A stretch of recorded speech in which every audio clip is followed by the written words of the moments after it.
Hello everyone, welcome to my channel labs to Qadian.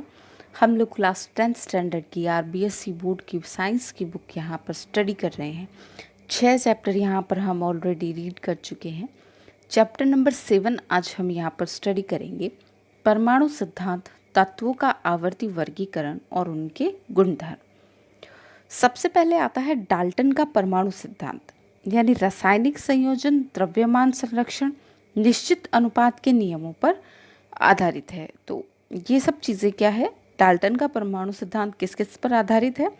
Dalton का परमाणु सिद्धांत आधारित है रासायनिक संयोजन पे, द्रव्यमान संरक्षण पे, निश्चित अनुपात के नियमों पर डाल्टन का परमाणु सिद्धांत आधारित है। थॉमसन ने जो मॉडल दिया था वो दिया था plum pudding model. Plum pudding model के अनुसार पूरा एक जो परमाणु है वो इस तरीके से होता है और उसके बीच में कहीं कहीं इस तरीके से इलेक्ट्रॉन बिखरे हुए होते हैं। ठीक है, तो ये प्लम पुडिंग मॉडल यहाँ पर था। रदरफोर्ड का जो स्वर्ण पत्र प्रयोग था ये सबसे बेस्ट प्रयोग था। इसके द्वारा पता चला कि परमाणु के केंद्र में एक धनावेश होता है। नाभिक का व्यास जो है वो 10⁻15 मीटर का होता है। नील्स बोहर ने फिर परिकल्पनाएं दी और नील्स बोहर की परिकल्पनाएं जो हैं वो वैध थी। नील्स बोहर ने कहा कि निश्चित ऊर्जा वाले जो पथ होते हैं या कक्षा या ऊर्जा स्तर होते हैं एक किसी भी परमाणु में, और नील्स बोहर ने कहा कि जब कोई भी परमाणु अंदर के कक्ष से यहाँ पर अंदर के कक्ष से जब बाह्य कक्ष की ओर निकलेगा तो वो ऊर्जा को अवशोषित करेगा।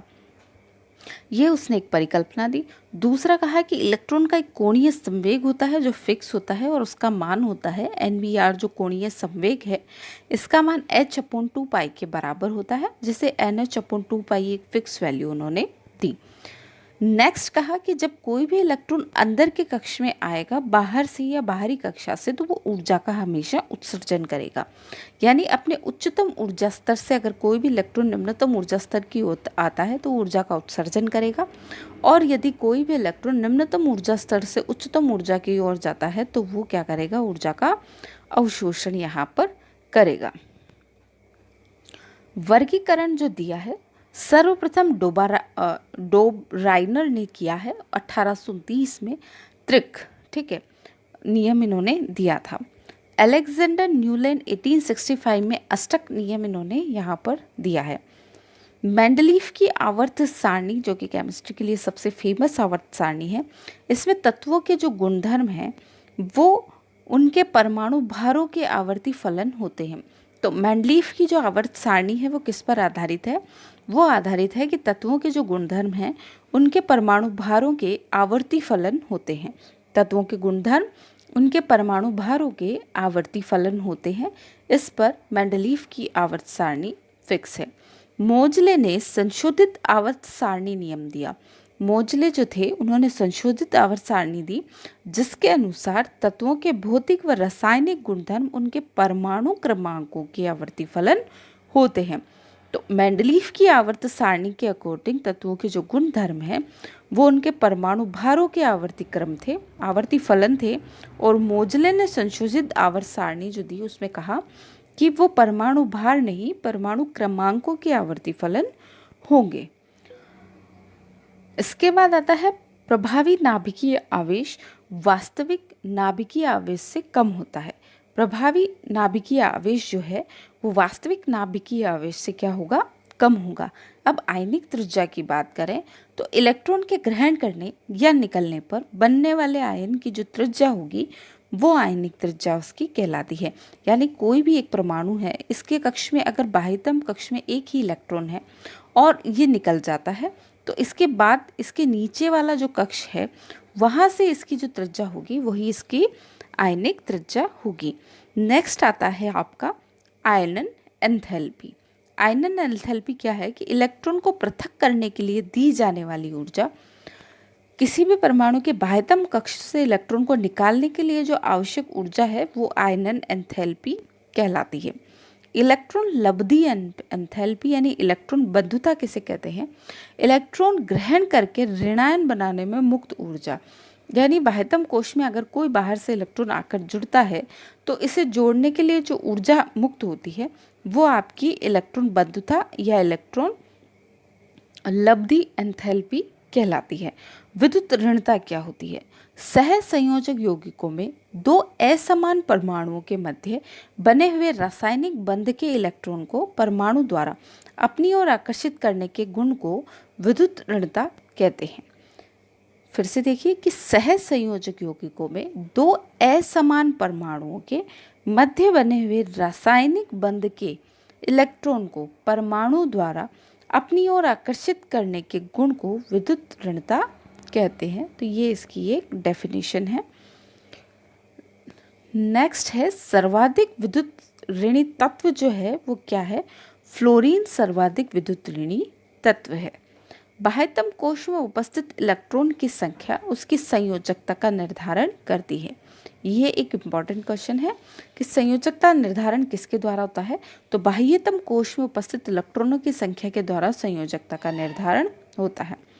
सहसंयोजक त्रिज्या या वान डेर वाल त्रिज्या ये क्या होती है? तो यहाँ पर देखिए जो सहसंयोजक त्रिज्या है वो वान डेर वाल त्रिज्या से हमेशा छोटी होगी। सहसंयोजक त्रिज्या क्या होगी? वान डेर वाल त्रिज्या से हमेशा छोटी होगी।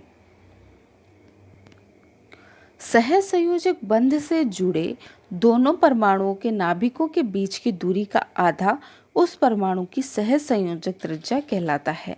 सहसंयोजक यानी किसी ने एक इलेक्ट्रॉन या दो इलेक्ट्रॉन या कितने भी इलेक्ट्रॉन का अगर बीच में सहसंयोजकता ले रखी है तो इनके नाभिकों के बीच की दूरी, इनके नाभिकों के बीच की ये दूरी इसका आधा, तो ये दूरी आपकी क्या कहलाएगी? सहसंयोजक त्रिज्या आपकी कहलाएगी। ठोस अवस्था में एक ही पदार्थ के दो निकट स्थित अनाबंधित अणुओं के परमाणुओं के बीच की दूरी का आधा वान डेर वाल त्रिज्या कहलाती है। अगर ठोस अवस्था में इस तरीके से कोई दो परमाणु बंधे हैं तो इन दोनों के केंद्र के बीच की दूरी का आधा, ये हाफ, ये त्रिज्या जो है आपकी वो क्या कहलाएगी? वान डेर वाल त्रिज्या कहलाएगी। तो दिखती सी बात है कि अगर कोई दो परमाणु इस तरीके से संयोग कर रहे हैं तो ये वाली डिस्टेंस जो है वो हमेशा किससे कम होगी? अगर दो परमाणु इस तरीके से जुड़े हैं तो इस डिस्टेंस से ये वाली डिस्टेंस हमेशा क्या होगी? कम होगी। क्लियर?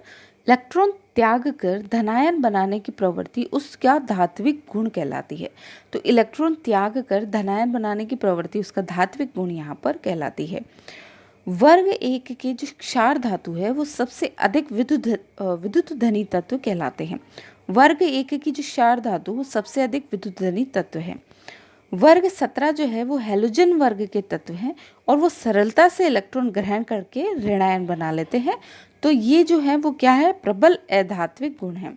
तो हैलोजन वर्ग के जो तत्व हैं वो प्रबल अधात्विक गुण हैं।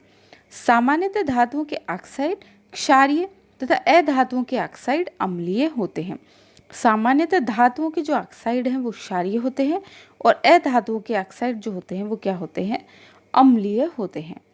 आवर्त सारणी में 7 आवर्त और 18 वर्ग है। तो आवर्त सारणी जो दी है जिसमें 108 तत्वों का वर्गीकरण किया गया है उसमें 7 आवर्त हैं और 18 वर्ग हैं। रदरफोर्ड ने अल्फा कणों पर प्रयोग किया था।